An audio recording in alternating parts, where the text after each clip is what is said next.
Hey Chris, Paul Condiff here. So here are the planks we took off. We probably won't, no, we won't reuse them. There's a crack in this plank right here that was already there. I think we showed it to you while it was still on the boat.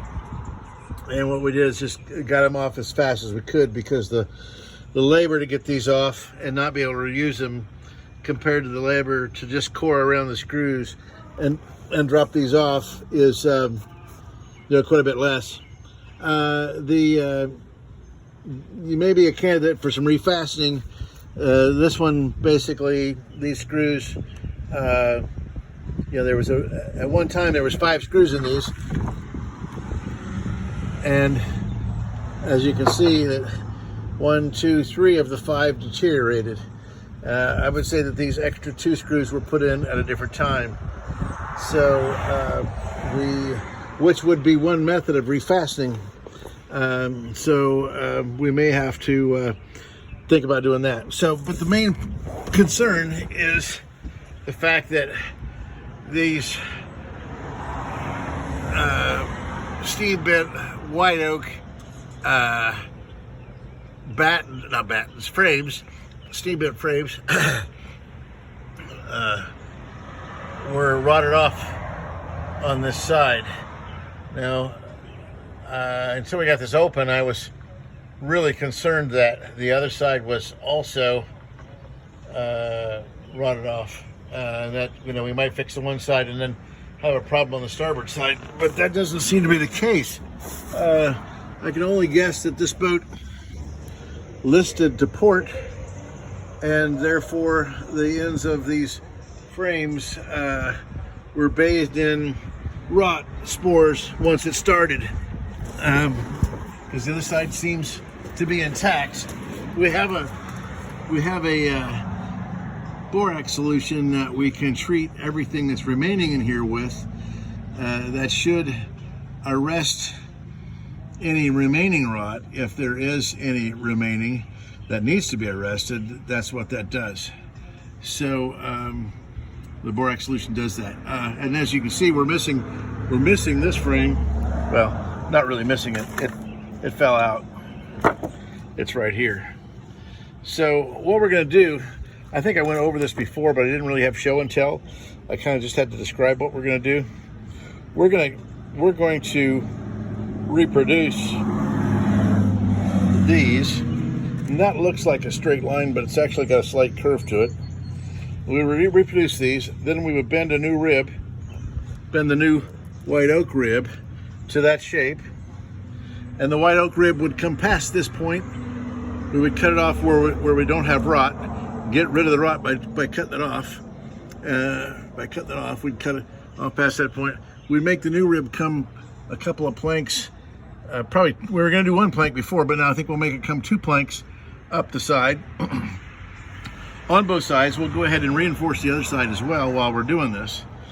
And then by having made a new one of these, and I'll have to come up with a name for it here. I'm sure I could look up a name for this, but anyway, floor timber, whatever. By making a new one of these, we're going to put the new rib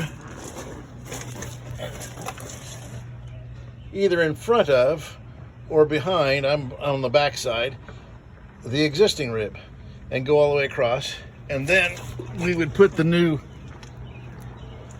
this new structure in to hold down the new rib, which from this example would be just behind the old rib. We'll tie the new rib to the old rib by way of an extra row of screws in the plank in the new rib. So, and then this guy would be bolted then to the existing I'll call it a floor timber. It would be bolted to the existing floor timber.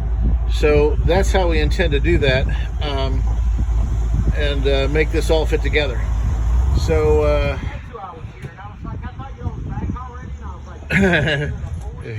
somebody was hearing my voice, but at any rate, So it's not the end of the world. We're only $1,300 into the $3,000 that you set aside for the that we set aside for the exploratory portion, the first payment, and that was as of yesterday, end of the day yesterday.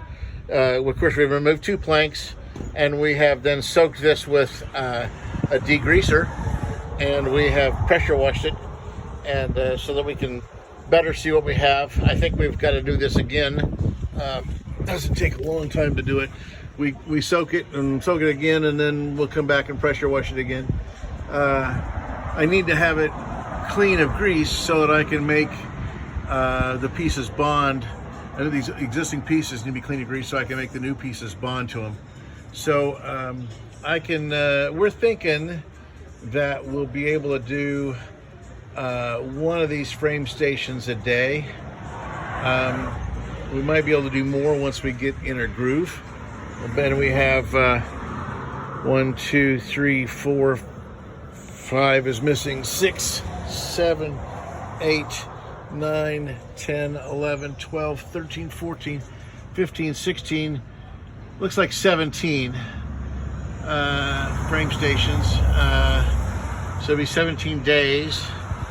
And I'll give you, so I can kind of put an estimate together on that. And then of course we have to replank, and then if we decide to do any refastening up here, that would be additional as well. But we're beginning to be able to put kind of a number, or at least a target number. No guarantee we're gonna hit the target, but we can at least put a number together that we think we ought to be able to do it for. And then we need to, of course, add a contingency for that, because we don't want to give you a number and then do a poor quality job so that we can hit the number. I just noticed that these seem to be doubled up back here. Yeah, they've basically done something similar to what I'm talking about back here. I think this might be original construction right here, but this is what you're going to end up with. You're going to end up with a new steam bent rib, or laminated, right next to the existing rib. And see how they fasten them in. They fasten the new rib into, they fasten this additional rib into the side here. This rib is missing. What did they do? I'll have to figure out exactly. Oh yeah. They just fastened a new rib next to this. So that's kind of sort of what we're going to do. The only thing we're going to do different is we're going to have a cap in here that's a solid piece that bolts up to this solid piece here. So that'll give you an example of what it's going to look like. It's going to be 2 ribs wide. Okay, hopefully that was clear enough, and I'll do it by email. I'll put a number together that we'll use for a target, and then we'll go from there. Thank you.